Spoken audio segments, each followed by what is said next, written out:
And welcome back. He took a bullet to the head and survived. Ger Nedzvetsky came out of Israel's 2006 war against Hezbollah with serious injuries that still have an effect on him today. But you wouldn't know it by talking to him. Ger used that fateful day in 2006 as motivation to become a champion martial artist. And in the meantime, he drew closer to the God of Israel. Here's his unlikely and inspiring story.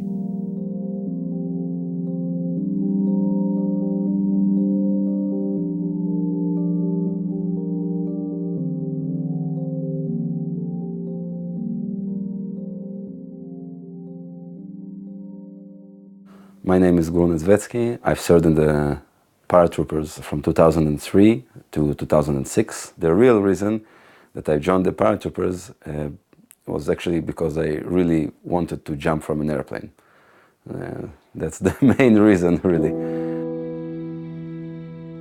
I was accepted to a reconnaissance battalion, a small unit which has several specializations. We passed a course, a training course, which was very long. It lasted for about a year and a half for me. I was a medic and also a sharpshooter and also several various other things. And only then we actually were sent into combat.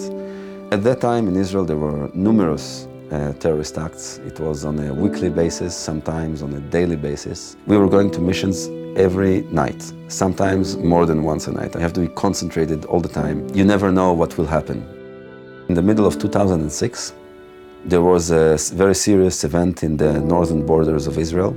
Ehud Goldwasser and Eldad Regev were kidnapped, and the other members of their squad, they were killed.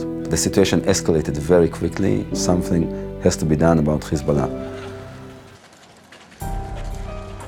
We were called off from our regular missions. We trained for about 3 days. The operation that we were trying to do, quietly sneak 5 or 6 kilometers north into Lebanon, then to turn around and attack a small Hezbollah compound, which was located in a village called Aita Ashab. 12 of us entered Lebanon. There was a lot of tension in the air because we knew that the army is yet to go there. We will be completely alone. No one to rely on except each other and God. At first we passed the border, walking slowly and carefully to our target. One of my specialties, I was the main pathfinder and the navigator of my team. That means that I was always leading. If something is going to happen, I will be the first to take it. But then again, we were relatively calm. Every 10 or 15 seconds, everyone stopped, keeping silent for a few minutes to hear if there are any unusual noises around us. We left the main team, 8 people, behind, and we drew out our special rockets that we used. These rockets were designed to penetrate through a wall. If there's anything explodable inside, to create a reaction there. If there are rockets there or explosions or anything that can explode, it will blow up the entire house. I was on the far left. I was about 10-15 meters from the next person. We had a countdown in the radio, and simultaneously we fired 3 rockets. At least 2 there was a massive explosion inside, and the intelligence that we had was, I guess, correct. And then I suddenly saw 2 silhouettes coming from my left. They were very, very close to me. But I wasn't sure if they are armed or not armed and who they are. We were very used to the rules of engagement we had in the Western Bank. You're not allowed to shoot anyone unless you know for sure that he's armed and he poses a threat.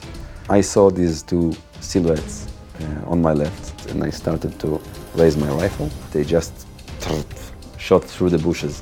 The first bullet entered my mouth, passed about 3 millimeters from my brain, exited just beneath my ear, just went through. The second bullet hit my vest, and the third bullet came in and out of my left leg. I flew back. I felt as if the reality, what I see, comes closer to me. Up next, the sniper's bullet that would change Ger Nedzvetsky's life forever, but not in the way you might think.